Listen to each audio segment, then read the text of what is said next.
Shalom. I am Dr. Ann Davis with Bible Interact, and we're really going to have fun today. This is part of our travel series, and I thought I would share with you the 2 months that I spent in Israel. It's been, I think it was like 30 years ago when I was first learning Hebrew, but it's still very vivid in my mind, and I have pictures, and I just thought you would enjoy it. My original master's degree was in modern European history, but I decided later in life, which was some time ago, 30, 35 years ago, something like that, to earn a second master's degree in biblical studies. Then I continued to earn a PhD in that same field of biblical studies. As part of this program, I began to master biblical Hebrew in a unique way. So I was required to learn the Koine Greek and the Hebrew, biblical Hebrew. I wanted to do the Hebrew in a big way, but they made me do the Greek first because they knew that I really wasn't as interested in the Greek as I was in the Hebrew. So I did the Greek, I did what I had to do, and then I got to the Hebrew. And I was so bored because they teach rules of grammar. That's not the language. You don't get to think like the people that way. I mean, it was just crazy.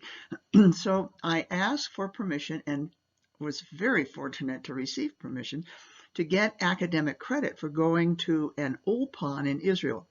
Now, an ulpan is a language training program, a crash language training. And this was back in the late 90s when the Iron Curtain had fallen and Russian Jews were flooding into Israel, and they had to be taught to speak Hebrew. And that's the purpose of an ulpan, is a crash language program so you can speak Hebrew. Well, I wasn't really interested in speaking Hebrew. I wanted to be able to read biblical Hebrew, but I thought, well, this is the best way to do it because it's going to get me to learn the language not through rules, but just so that I can just, be immersed in the language. Now, let me share with you where I went. This is Ulpan Akiva in Netanya, Israel. It was originally a British Army facility when England had the mandate over Palestine before Israel became an independent state. So it was now owned by the Israeli government, and our dorms were essentially the barracks that had belonged to the soldiers. And then there were nice areas and rooms for classrooms and so forth. So it was a great place to set up a school, and that's what it was. It was a school, it was a language school. So to show you where it was, Netanya is right on the coast, and it's the closest point between the border of Israel on the ocean and the Palestinian territory. It's only 3 miles, which but of course you have the feeling that you're in Israel, even though you're very close to the West Bank. I want to show you the students in my class. I'm way in the back on the right-hand side, kind of peeking behind somebody else's head. And students were from all over the place. Many of them were Jews who were there to be more in touch with Israel. Some of them were preparing to immigrate to Israel or had already immigrated to Israel. And there's one Palestinian girl. I've got a lot of stories to tell about them, but so let me go on from here. Here is our teacher. She was a native Israeli, and she would refuse to speak anything but Hebrew.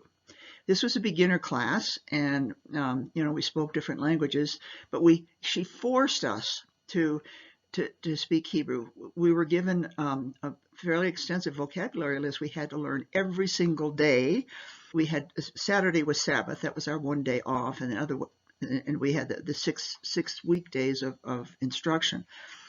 We started at 8. We would have a little break where we'd have like a fruit aid and some crackers, and then we would continue until 1 o'clock.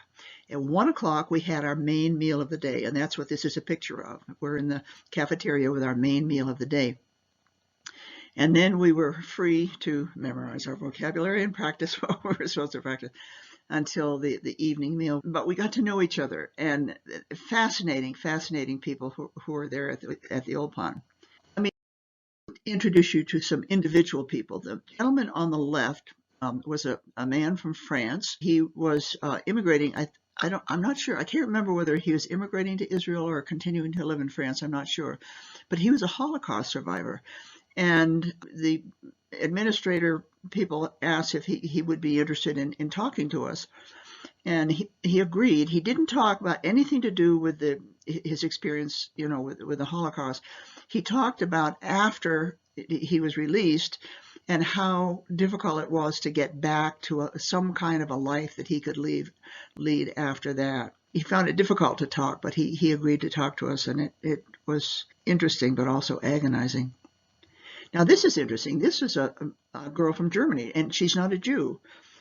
She's a German, and she came because she was so concerned about all she heard that her people had done under the Nazi era. She had heard things about Jews that weren't very good, and she wanted to come to Israel and get to know who these Jews really were. And she was lovely, and she made friends very quickly.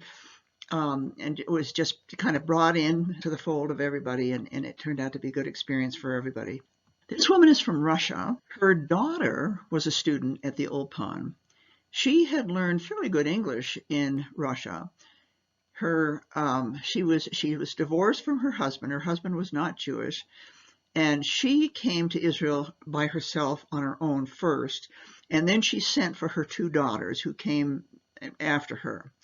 One of the daughters was a student with me at the Ulpan. The other daughter was uncomfortable in Israel and went back to Russia to live with her father. This woman invited me to come for a weekend to stay in their apartment. This gal was a Jew from Czechoslovakia, and most of her family had been killed during the Holocaust. I didn't get the story of how she returned to Czechoslovakia, but she had returned to her native town in Czechoslovakia and was living in Czechoslovakia. And she came to Israel because she wanted to know more about her Hebraic roots. We learned in many more ways than just in a classroom. Here we're dancing, and we're dancing to a song, and we're singing the music of the song, of course, which was in Hebrew. We celebrated, whenever there was a certain day. This was Holocaust Remembrance Day. It was all done in Hebrew. And we always participated, and we're very much a part, not only of, it wasn't just a language school, but it was immersing us in the whole culture of Israel, which is Judaism. This is the choir. I loved singing, so I was in the choir. And of course, all the songs we sang were Hebrew. One extended weekend, there was an Israeli woman who came. It was kind of a weekend program, and they put her in with me. And we got to know each other, which was nice. And she invited me to come and visit with her and her family. So here's her family. Now the girl on the right was one of my classmates who was also invited. She's an American. She was studying in university in the southern part of the United States. And she's a Jew and had come because she wanted to learn her Hebrew and become immersed in her Judaism. The family took us to an incredible site, I'll never forget it, with an ancient water system, and I was just fascinated by the technology to get water out of the ground. Israel has a rainy season in the winter, and the rest of the time it's dry. They can't depend on rain all throughout the year. They have to have other ways of getting rain. And one big way is with cisterns. They collect the water during the rainy season and then hold it for the rest of the year. Now let's go back to the Ulpan again. This was before the first Intifada.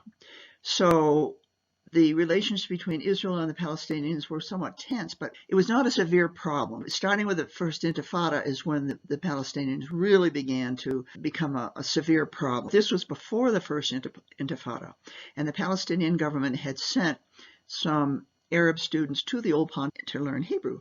There were a number of them there. There were here they are. They would all they didn't feel comfortable kind of interacting with the Israelis, so they would get together at their own table. The two girls I got to know quite well, and I'll tell you that story in just a minute.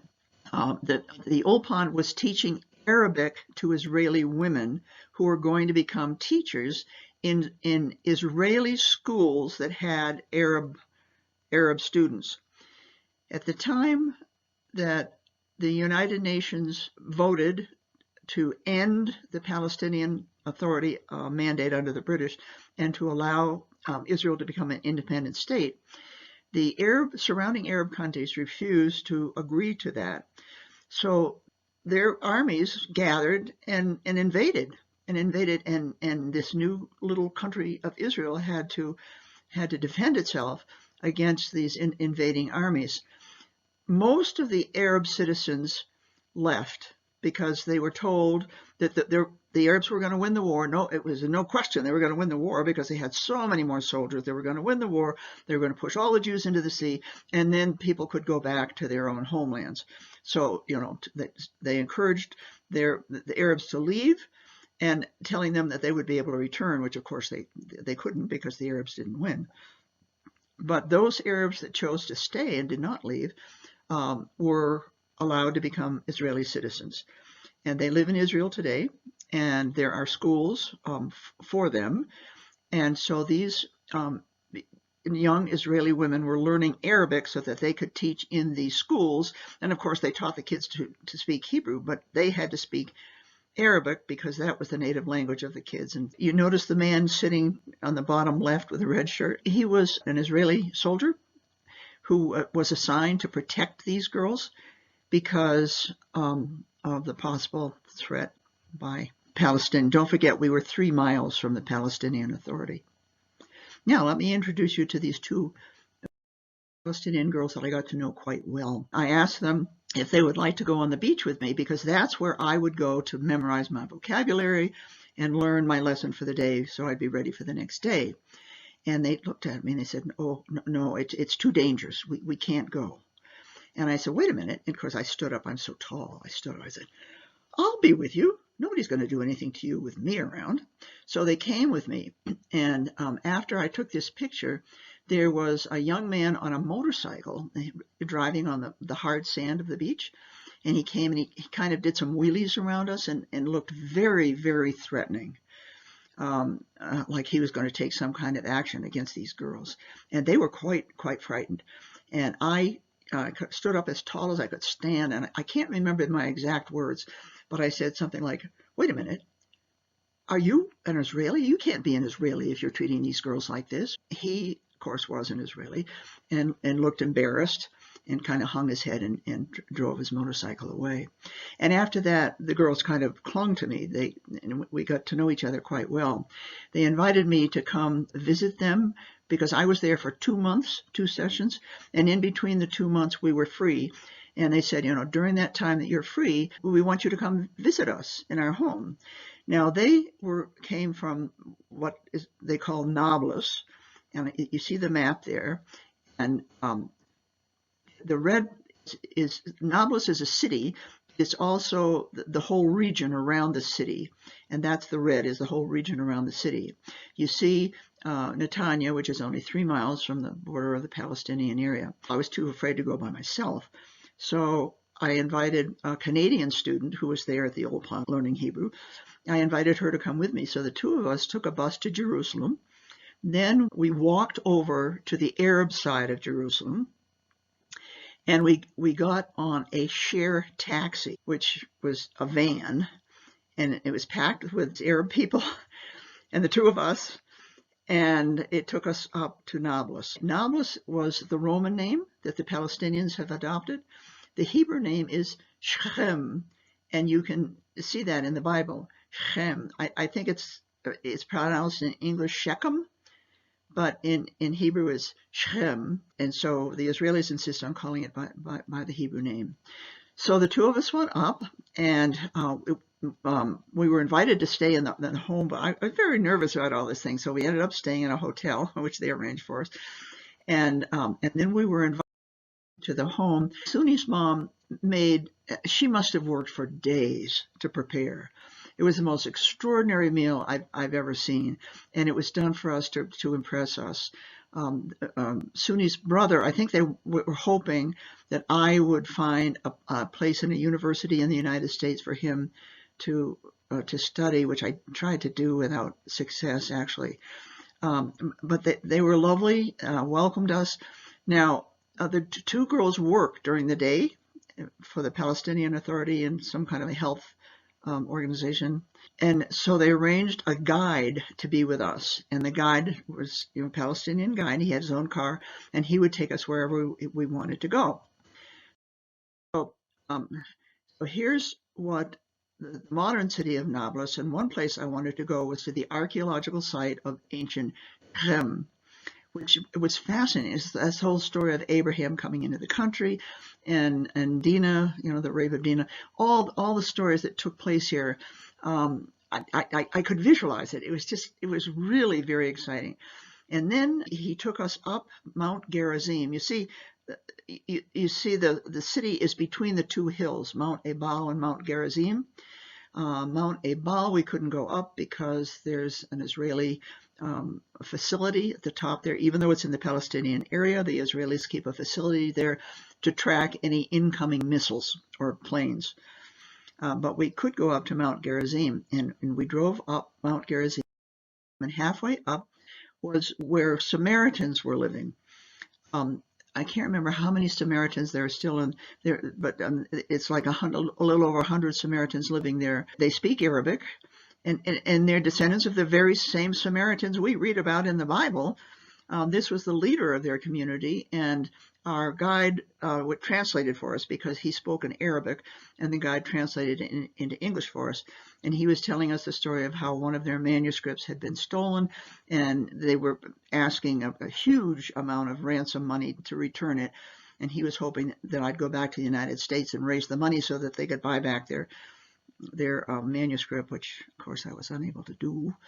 So when we left the Samaritan village, we kept driving up until we got to a big fence. You can't go beyond this point. And our guide said, I can't go any farther because there's an Israeli facility at the top of the mountain, but you can go up. So my Canadian friend and I got out of the car and we walked up, following the road. We walked up to the very top, and at the top, there was an archaeological excavation going on. And this gentleman, an Arab gentleman, had been hired by the archaeologist. That was back like 30 years ago. I'd love to go back now and see just what they've excavated up there, but it was quite something. And then we told our guide we really wanted to go to Samaria, which was the ancient capital, of course, of the northern kingdom of Israel. When we got there, he showed us around, and he said, "This is a Roman site."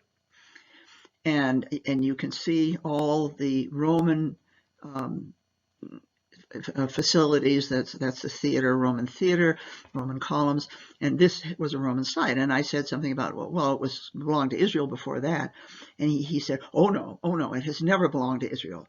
And because the Palestinian Authority had taught him that it had never belonged to Israel.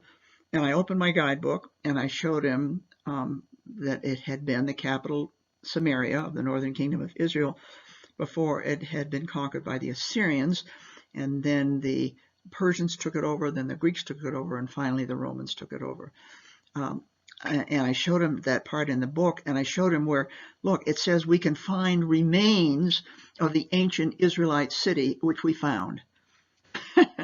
And he, again, was really kind of embarrassed that he had been taught incorrect information, and he didn't know that it had belonged to Israel before it became rebuilt by Rome. As I was learning my Hebrew, of course, I wanted to be able to read biblical Hebrew, but I was also learning how to speak it. So once I could speak enough to get around, I could tell people who I was, where I wanted to go, how much did it cost. I could do that. So I began taking trips on my own. One of them was to hear the Israel Symphony Orchestra. It was an outdoor performance, and people were gathering, having picnics with blankets on the grass and everything until it got dark, and then the orchestra came in and began. I love classical music, and it was just a thrill for me to be able to go, which I did by myself, to go to hear the Israel Symphony Orchestra outside in this picnic type of atmosphere. Another time, I took a bus to Jerusalem. I have to tell you that story. It was back in the late 90s, and I didn't even know what a cell phone was back then. I was on the bus. I was the only non-Israeli on the bus, so I was being very quiet, thinking to myself, looking out the window. And all of a sudden, the phone started ringing. And I looked around, what is a phone doing in the middle of a bus? And every single person pulled out from their purse or their pocket a cell phone. I didn't even know what a cell phone was. And they all looking to see if the call was for them. So that was my introduction to a cell phone. When I went to Jerusalem, one of our board members was a Lutheran minister, and he had arranged for me to stay at the Lutheran guest house, which is right inside the old city walls. It's an incredible place. Most people have to stay outside of the old city, but I was able to stay in the Lutheran guest house. The best part of the Lutheran guest house is that they have this extensive garden area adjacent to their building. I was there for the week in between the two sessions, or part of the week anyway, and I spent time working. Actually, I was working on my dissertation for my PhD, and from there you could look out over the whole old city. It was amazing. Now let me tell you something else. We had Friday afternoon and Saturday we had free. We were done Friday noon, so I rented a car and asked this a young gal from American Citizen studying at the university, if she wanted to join me. So we left for Friday afternoon. We found a place to stay Friday night, and then we had all day Saturday. And I wanted to experience the story of Samson, which I did. We went to those sites, and we had a wonderful time. And then we went down into the Negev to some place I didn't even know existed. It's now an Israeli state park called Ein Avdat. Ein is like a river. There's a spring, and the water comes down in this narrow canyon, and there's a path along one side. Nisa went ahead. The girl that was with me went ahead because she was walking faster than me, and I was taking pictures and stuff like that. So I was all by myself, and it was just incredible to be there alone. And while I was kind of standing there just admiring everything, up there I saw these animals. They're like small antelopes. And the cliffs they're not completely vertical, but they're almost vertical. And their tiny little hoofs can get little pieces in the cliff, and they can literally climb up that steep cliff wall. It was just amazing to see that. Now, in addition to our classroom experience, they also gave us field trips. And we had a guide, and here he's showing us an ancient grape press. This is not where the tourists go. We had to do some hiking to get in here. And another trip that I really appreciated taught us about the War of Independence, when Israel was made a state and the Arab countries came in to fight against them. If you fly into Israel, you go into the Ben Gurion airport, which is on the coastal plain. You get into whatever vehicle you're in to go up to Jerusalem. It's a very narrow valley that takes you up into the middle highlands of Israel, where Jerusalem is located. Now, that very narrow valley, during the War of Independence, the Arabs were up on the top shooting down, and the Israelites were trying to get food and ammunition and provisions to the Jews that were in Jerusalem. It was called Suicide Alley because so many of the soldiers were killed trying to get up to Jerusalem. Eventually, they found an ancient path that went up, not through the valley, but up and around, and they were able to get provisions into Jerusalem that way. Eventually, they had to give up Jerusalem and didn't get it back until the 7-Day War. But this was a jeep from that Suicide Valley during the War of Independence. Now, one of my most fascinating experiences is when a bus took us to the top of Mount Gilboa, and then there's a path that hikes down. It shows you the flat Jezreel Valley below, and you can see that steep escarpment. Mount Gilboa is part of that steep escarpment that drops down into the Jezreel Valley.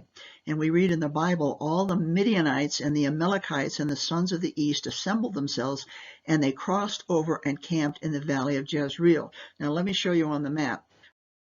What's important, you see that red line, that's the escarpment. That's where the hill country drops down almost like a cliff down into the Jezreel Valley.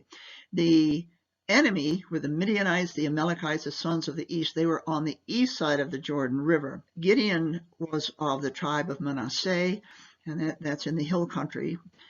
And he called to fight with him, because this was during the period of the judges, and they were all in their separate little tribal areas.